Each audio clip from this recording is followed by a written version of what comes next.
Hola, hola, vamos con el tercer capítulo de nuestro libro Desarrolla el líder que está en usted de John Maxwell. ¿Ok? Este es el capítulo 2 sería.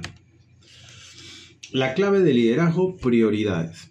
Recientemente, cuando asistía a una conferencia, oía a un orador decir: hay dos cosas que son las más difíciles de lograr que la gente haga: pensar y hacer todo en orden de importancia. Añadió que estas dos cosas son las que diferencian a un profesional de un aficionado. Yo también creo que planear y establecer prioridades para las responsabilidades es lo que señala la mayor diferencia entre un líder y un seguidor. ¿Por qué? Las personas prácticas saben cómo lograr lo que quieren. Los filósofos saben lo que deben querer. Los líderes saben cómo lograr lo que ellos deben querer. Se puede definir al éxito como el logro progresivo de una meta predeterminada. Esta definición nos dice que la disciplina para establecer prioridades y la capacidad para trabajar en dirección a una meta establecida son esenciales para el éxito de un líder. De hecho, son la clave del liderazgo. Hace muchos años, cuando estaba empeñado en obtener la licenciatura en administración, aprendí el principio de Pareto. Se lo llama comúnmente el principio 20-80. Aunque en aquella ocasión recibí poca información al respecto, comencé a aplicarlo en mi vida. 20 años más tarde encuentro que es la herramienta más útil para determinar prioridades en la vida de cualquier persona o de cualquier organización. El principio de Pareto. El 20% de sus prioridades le darán el 80% de su producción. Si dedica su tiempo, energía y dinero y personal al 20% de las prioridades establecidas a la cabeza de la lista. Mira, otra vez. El 20% de sus prioridades le darán el 80% de su producción. Si dedica su tiempo, energía y dinero al 20% de las prioridades establecidas a la cabeza de la lista. Ok. Prioridades. Prioridad 1, prioridad 2. Enfocado en el 80% de la producción para esas dos prioridades. Ya entendí, ya. Qué interesante. Estas son las prioridades. FX, principio de Pareto, el principio 20-80. La línea continua del principio 20-80 de la página anterior representa a una persona u organización que emplea tiempo, dinero y energía y personal en las prioridades más importantes. El resultado es una retribución cuádruple en productividad. Las líneas punteadas representan a una persona u organización que emplea tiempo, energía y dinero y personal en prioridades menores. El resultado es una retribución muy pequeña. Ejemplos de principio de Pareto. Tiempo. El 20% de nuestro tiempo produce el 80% de los resultados. Asesoría. El 20% de la gente ocupa el 80% de nuestro tiempo. Productos. El 20% de los productos rinde el 80% de las ganancias. Lectura. El 20% del libro tiene el 80% del contenido. Trabajo. El 20% del trabajo aporta el 80% de satisfacción. Discurso. El 20% de la presentación produce el 80% del impacto. Donaciones. El 20% de la gente dará el 80% del dinero. Liderazgo. El 20% de las personas hará el 80% de las decisiones. Comida al aire libre. El 20% de la gente comerá el 80% de los alimentos. Todo eso. Todo líder necesita entender el principio de Pareto en el área de supervisión y liderazgo. Por ejemplo, el 20% de la gente de una organización será responsable del 80% del éxito. El 20% de la gente de una organización será responsable del 80% del éxito. Mira. La siguiente estrategia capacitará a un líder para aumentar la productividad de una organización. Determine qué personas son el 20% de los principales productores. Emplee el 80% del tiempo dedicado a su gente, con el 20% de los mejores. Invierta el 80% del dinero dedicado al desarrollo personal en el 20% de los mejores. Determine cuál 20% del trabajo da el 80% de retribución y capacite a un asistente para que haga el 80% del trabajo menos efectivo. Esto libera al productor para hacer lo que hace mejor. Pida que el 20% de los mejores capacite, ejerciendo sus funciones al siguiente 20%. Duplicación. La eficiencia es la base para sobrevivir, la efectividad es la base para el éxito. Recuerde, enseñamos lo que sabemos, reproducimos lo que somos y engendra lo semejante. Enseño este principio en las conferencias sobre liderazgo. A menudo me preguntan, ¿cómo identifico el 20% de los mejores influyentes productores en mi organización? Les sugiero hacer una lista de todos los integrantes de su compañía.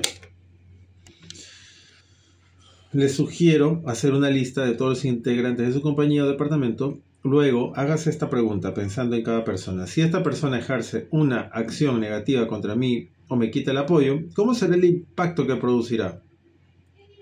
Si usted no podrá funcionar sin ella, marque ese nombre.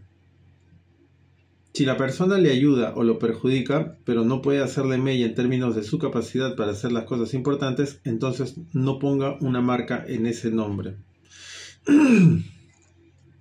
Cuando haya terminado de marcar los nombres, habrá marcado entre el 15 y 20% de las personas. Estas son las relaciones vitales que se necesita desarrollar y a las que hay que dar la cantidad adecuada de recursos necesarios para el crecimiento de la organización.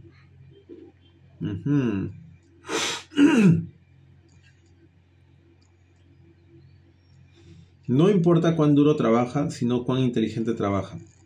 Le dijeron a un hombre que si trabajaba lo más duro posible podría llegar a ser rico. El trabajo más duro que sabía hacer era cavar hoyos, así que se puso a cavar hoyos enormes en el patio de su casa. No se hizo rico, lo único que ganó fue un dolor de espalda. Trabajó duro, pero trabajó sin prioridades.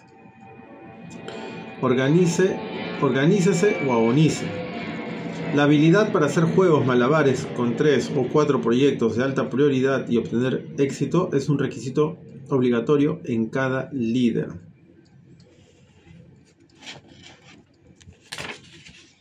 Una vida en la que todo pasa a la larga es una vida en la que nada pasa.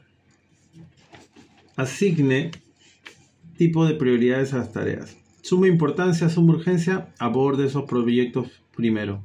Suma importancia, poca urgencia, establezca fecha límite para realizarlos y trabaje en ellos de rutina. Poca importancia, suma urgencia, encuentre maneras rápidas y eficientes para realizar ese trabajo sin involucrar a mucho personal. Si es posible, delégalo a un asistente que sea capaz de hacerlo. Poca importancia, poca urgencia, se trata de un trabajo engorroso y repetitivo como llevar el archivo, por ejemplo. Guarde todo ese trabajo y hágalo en segmentos de media hora una vez a la semana. Consiga a alguien que lo haga o sencillamente no lo haga. Antes de dejar para mañana lo que pueda hacer ahora, analice con objetividad. Tal vez pueda posponerlo indefinidamente. Hace algunos años expuse el principio 2080 durante una conferencia en Boston. Pocas semanas más tarde, mi amigo John Bowen me envió un formato que había diseñado con base en la conferencia. Desde entonces lo he usado para establecer mis prioridades.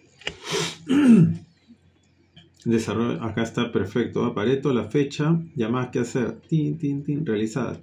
Notas personales, realizado. 2080. Orden de prioridad, tiempo, descripción, lista de las cosas que hacer, cumplido, interesante. Bueno, tome o déjelo. Toda persona es o un iniciador o actúa en reacción a algo. Cuando se trata de planear, un ejemplo es nuestro calendario. La pregunta no es, ¿estará lleno mi calendario? Sino, ¿quién llenará mi calendario? Si somos líderes, la pregunta no es, ¿me entrevistaré con las personas? Sino, ¿con quiénes me entrevistaré? La observación me ha enseñado que los líderes tienden a iniciar y los seguidores a reaccionar.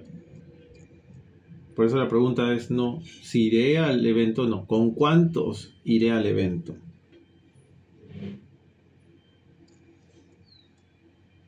Interesante.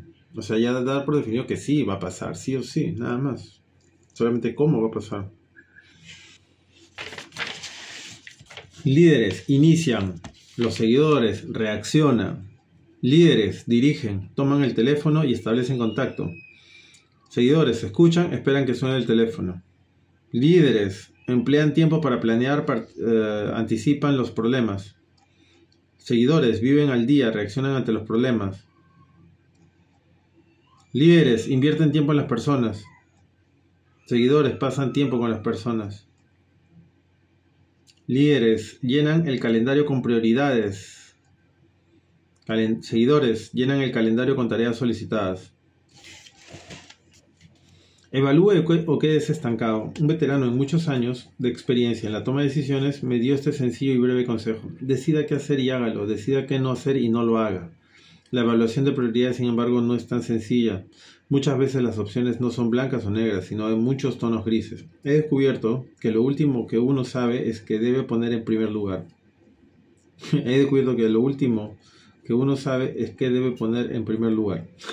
Las siguientes personas le ayudarán en el proceso de establecer prioridades. Las siguientes preguntas le ayudarán en el proceso de establecer prioridades. ¿Qué se requiere de mí? Un líder puede renunciar a todo menos a su responsabilidad última. La pregunta que se debe contestar siempre antes de aceptar un trabajo nuevo es: ¿qué se requiere de mí? En otras palabras, ¿qué tengo que hacer que nadie más si no yo puedo hacer? Cualesquiera que sean estas cosas, estas deben ponerse en los primeros lugares de la lista de prioridades. El no hacerlo le colocará a usted entre los desempleados. Habrá muchas responsabilidades que caigan dentro de los niveles inferiores a su posición, pero unas, aunque pocas, requieren que usted sea el único y solamente el único que pueda hacerlas. Distinga entre lo que usted debe hacer y lo que usted puede delegar a alguna otra persona. Tómese un minuto y haga una lista de lo que se requiere de usted en su trabajo, estableciendo prioridades si es posible. ¿Qué me da mayor retribución? El esfuerzo empleado debe aproximarse a los resultados esperados. Una pregunta que me hago continuamente es: ¿estoy haciendo lo mejor y recibiendo una buena retribución para la organización? Los 3 problemas más comunes en muchas organizaciones son: abuso, muy pocos empleados hacen mucho; desuso, muchos empleados hacen poco; mal uso, muchos empleados están haciendo cosas equivocadas. Bo Jackson jugó como defensa en el equipo de fútbol americano de la preparatoria. Era bueno, pero no condujo su equipo a ningún campeonato. De hecho, terminaron la temporada con 3 victorias y 7 derrotas. En Auburn University, cuando todos los que juegan en la retaguardia se lastimaron, el entrenador de Bo le pidió que ocupar su lugar, hasta que los jugadores regulares sanaran. Bo tenía temor, pero obedeció. El resto es historia. Este es un excelente ejemplo de cumplir con los asuntos que tienen que ver con la retribución. Creo que ha sido la historia, no sé. Tómese un minuto y haga una lista de todo lo que le da la mayor retribución de su trabajo. A ver. Tranquilidad, libertad, estar con mis hijos,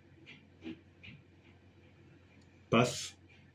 ¿Qué es lo más gratificante? La vida es demasiado corta como para no divertirse. Nuestro mejor trabajo es aquel del cual disfrutamos. Hace algún tiempo hablé en una conferencia de líderes en la que intenté enseñar este principio. El título de mi conferencia era: acepte este trabajo y ámelo. Anime a los oyentes a encontrar algo que les gustará tanto que gustosamente lo hicieron por nada. Luego les sugerí que aprendieran a hacerlo tan bien que la gente estuviera feliz de pagarles por eso. Andy Granatelli dijo que cuando usted tiene éxito en algo, eso no es trabajo, es una forma de vida. Usted lo disfruta porque está dando su contribución al mundo.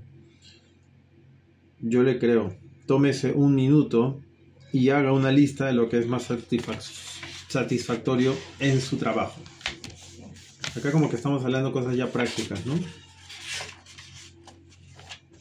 Faltan unos cuantos minutos para leerlo. El éxito en su trabajo aumentará si las 3 R's, requerimiento, retribución y recompensa, son iguales. En otras palabras, si los requerimientos de mi trabajo son semejantes a mis esfuerzos, que me da la más alta retribución y al hacerlos me produce gran satisfacción, entonces tendré éxito si actúo de acuerdo con mis prioridades.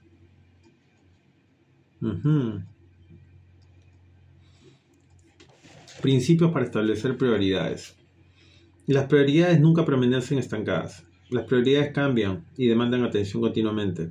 H. Ross Perot dijo que todo lo que es excelente o digno de alabanza permanece solo por un momento en el filo cortante y constantemente se debe luchar por eso. Las prioridades bien establecidas siempre estarán al filo.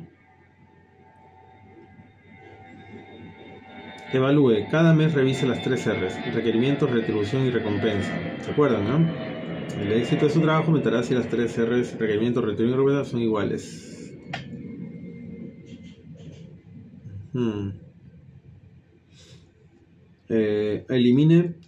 Elimine, pregúntese, ¿qué de lo que estoy haciendo lo puede realizar alguien más? Delegar es eso. Aprecie, ¿cuáles son los proyectos más importantes que se están realizando este mes y qué tiempo tomarán? Ok.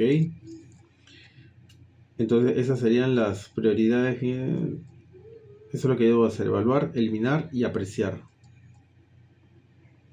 Usted no puede sobreestimar la nula importancia de algo.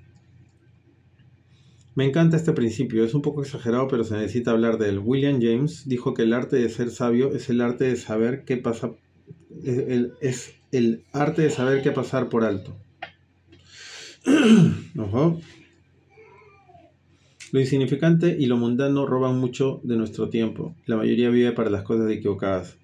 Usted no puede sobreestimular la nula importancia de algo.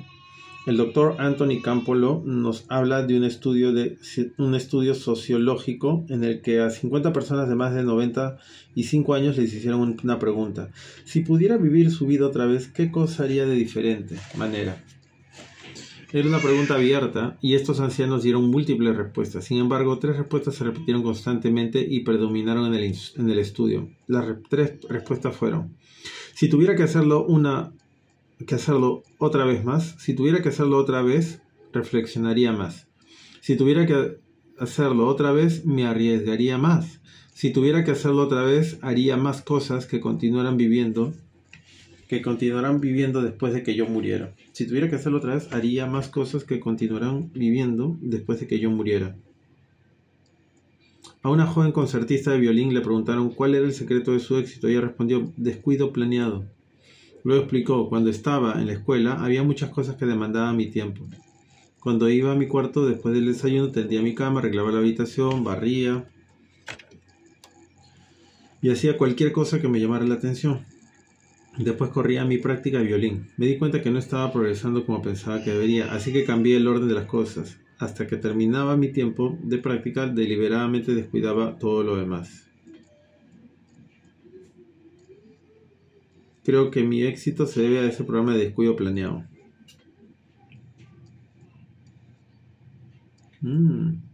Lo bueno, o sea, el enfoque. Se enfocaba en una sola cosa y ya no le prestaba atención al resto, sino se enfocaba en ello. Lo bueno es enemigo de lo mejor. Lo bueno es enemigo de lo mejor. La mayoría de las personas pueden establecer prioridades fácilmente cuando se enfrentan con lo bueno o con lo malo.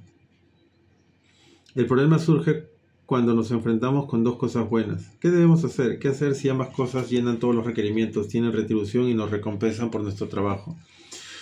¿Cómo romper la atadura entre 2 buenas opciones? Pregunte a un supervisor o a sus colaboradores cuál es su preferencia.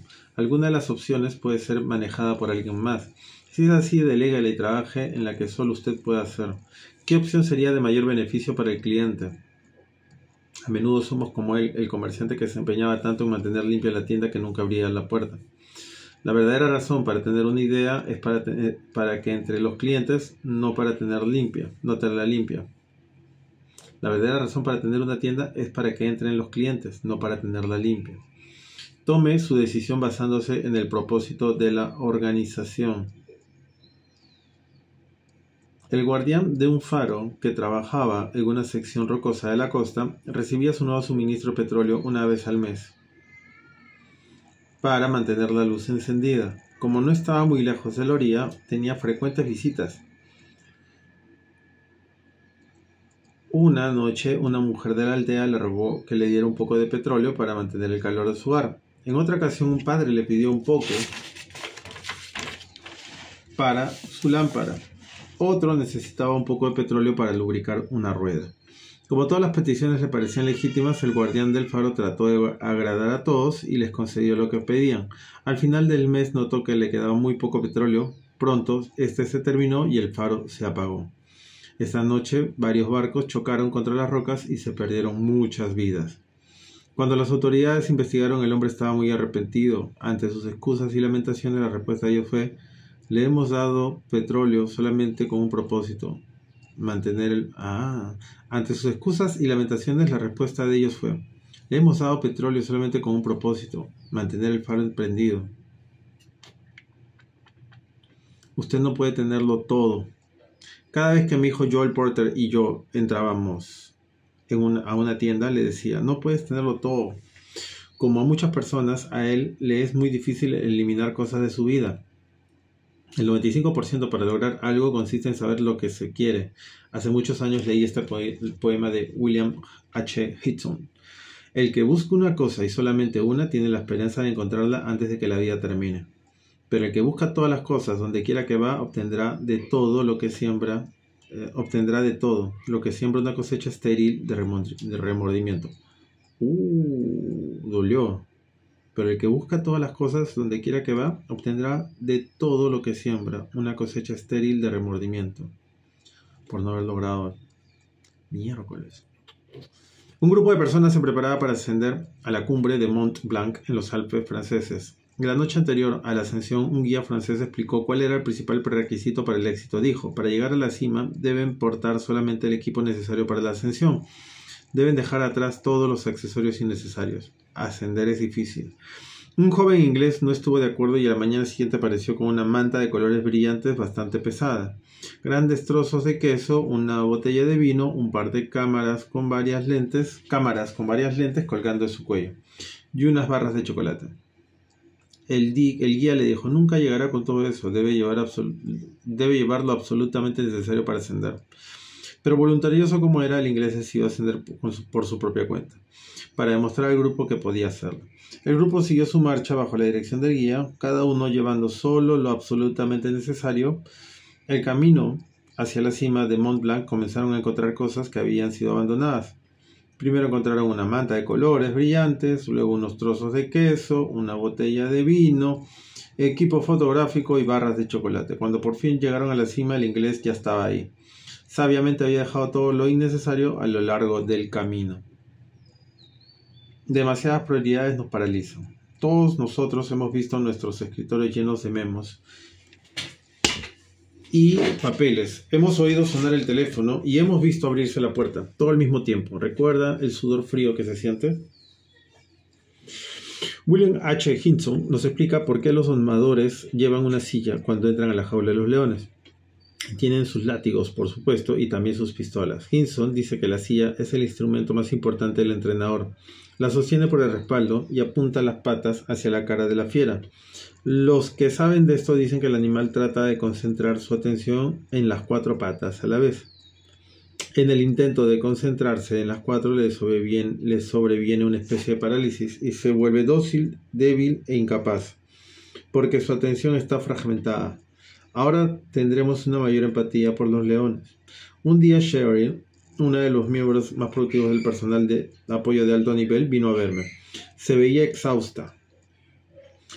Me di cuenta que estaba sobrecargada de trabajo, su lista de cosas que hacer parecía demasiado larga, le pedí que hiciera una lista de todos sus proyectos. Juntos establecimos las prioridades. Todavía puedo ver la expresión de alivio en su cara al percatarse de que la carga se aligeraba. Si usted está sobrecargado de trabajo, haga una lista de las prioridades en una hoja de papel antes de llevar el asunto a su jefe para que él establezca las prioridades. Al final, cada mes planeo y establezco prioridades para el siguiente mes. Me siento con Bárbara, mi asistente, y le pido que escriba esos proyectos en el calendario. Ella maneja cientos de cosas que tengo que hacer mensualmente. Sin embargo, cuando algo es de suma importancia, suma urgencia, le pido que lo ubique por encima de otras cosas que están en el calendario. Los verdaderos líderes han aprendido a decir no a lo bueno para decir sí a lo mejor. Cuando las pequeñas prioridades demandan mucho de nosotros, surgen grandes problemas. Robert J. McCain dijo, la razón por la que la mayoría de las metas principales no se alcanzan es porque empleamos nuestro tiempo haciendo primero las cosas secundarias.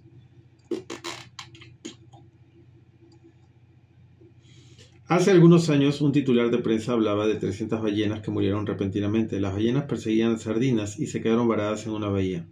Frederick Browne Harry comentó, los pequeños peces condujeron a los gigantes marinos a su muerte. Fueron una muerte violenta por escoger pequeños fines, por prostituir grandes poderes, persiguiendo metas insignificantes. A menudo, las pequeñas cosas de la vida nos hacen tropezar. Un ejemplo trágico es el avión Jumbo Jet de Stern Airlines que se estrelló en el Everglades de Florida. Era la hora era el ahora famoso vuelo 401 de Nueva York. Ya falta una hoja, 2 hojas. Miami, y llevaba muchos pasajeros en un día feriado. Cuando el avión se acercaba al aeropuerto de Miami para aterrizar, la luz que indica el descenso del tren de aterrizaje nos sorprendió. El avión voló en grandes círculos sobre los pantanos de los Everglades, mientras la tripulación de cabina examinaba si el tren de aterrizaje realmente no había bajado, o si tal vez la bombilla que emitía las señales estaba dañada. El ingeniero de vuelo trató de quitar la bombilla, pero esta no se movía. Los demás miembros de la tripulación quisieron ayudarlo. Ocupados en eso, ninguno notó que el avión perdía altura y volaba directamente hacia el pantano. Docenas de personas murieron en el accidente, mientras una tripulación de pilotos altamente calificados y cotizados perdía el tiempo con una bombilla de 75 centavos. El avión con sus pasajeros se fue a pique. No puede ser. Los plazos y las emergencias nos obligan a establecer prioridades. Plazos y emergencias. Encontramos esto en la ley de Parkinson. Si usted tiene que escribir una sola carta, le tomará un día hacerlo. Si usted tiene que escribir 20 cartas, las hará todas en un día.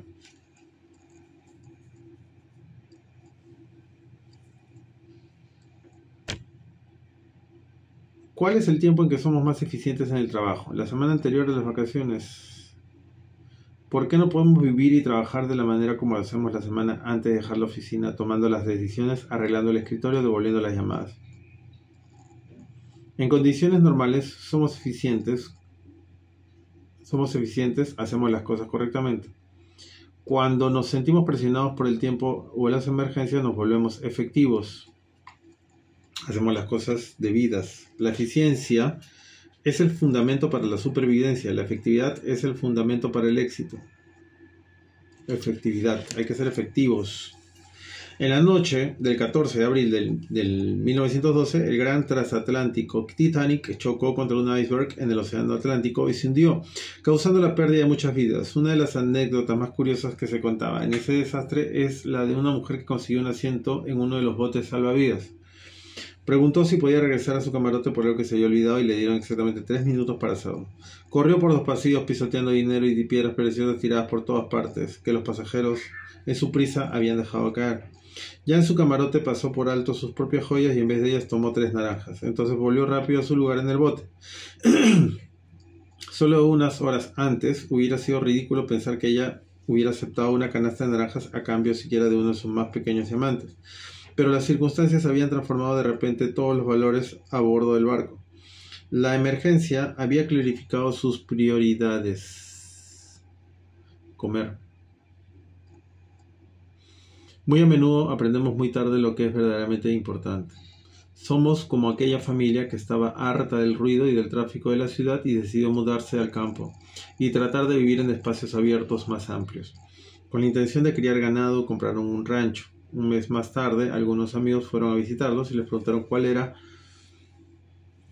el nombre del rancho. El padre dijo, bueno, yo quise llamarlo el Flying W y mi esposa quiso llamarlo el Susie Q, pero uno de nuestros hijos quiso el Bar J y el otro prefirió Lazy G. Así que recordamos llamarlo el rancho Flying W Susie Q Basie Lazy. Bueno, sus amigos le preguntaron, bueno, ¿y dónde está el ganado? El hombre respondió, no tenemos ninguno sobrevivió a la marca del hierro candente. Ay, es desconocido el autor que dijo, el niño nace con el puño cerrado, el hombre muere con la mano abierta. La vida tiene una manera de hacernos soltar las cosas que pensamos que son muy importantes. Gary Rending cuenta esta historia del senador Paul Tsongas de Massachusetts. En enero de 1984 anunció que se retiraría del Senado de Estados Unidos y no buscaría la reelección. Tsongas era una estrella política, era un fuerte favorito de la reelección y se le había mencionado como potencial candidato para la presidencia o vicepresidencia de Estados Unidos. Pocas semanas antes de su anuncio, a Tsongas le habían diagnosticado una clase de cáncer linfático que no podía ser curado, pero sí tratado. Aparentemente no afectaría sus capacidades físicas o su expectativa de vida. La enfermedad no obligó a Tsongas a salir del Senado, pero sí le obligó a enfrentar la realidad de su propia mortalidad. No podría hacer todo lo que él hubiera querido hacer, por lo tanto, ¿Cuáles eran las cosas que verdaderamente quería hacer en el tiempo que le quedaba? Decidió que lo que más quería en su vida, a lo que no renunciaría si no pudiera tenerlo todo, era estar con su familia y mirar crecer a sus hijos. Prefería eso a dar forma a las leyes de la nación o dejar su nombre escrito en los libros de la historia. Poco después de tomar su decisión, un amigo le escribió una nota felicitándolo por tener sus prioridades bien establecidas. La nota decía, entre otras cosas, nadie dijo jamás en su lecho de muerte: hubiera querido pasar más tiempo en mis negocios.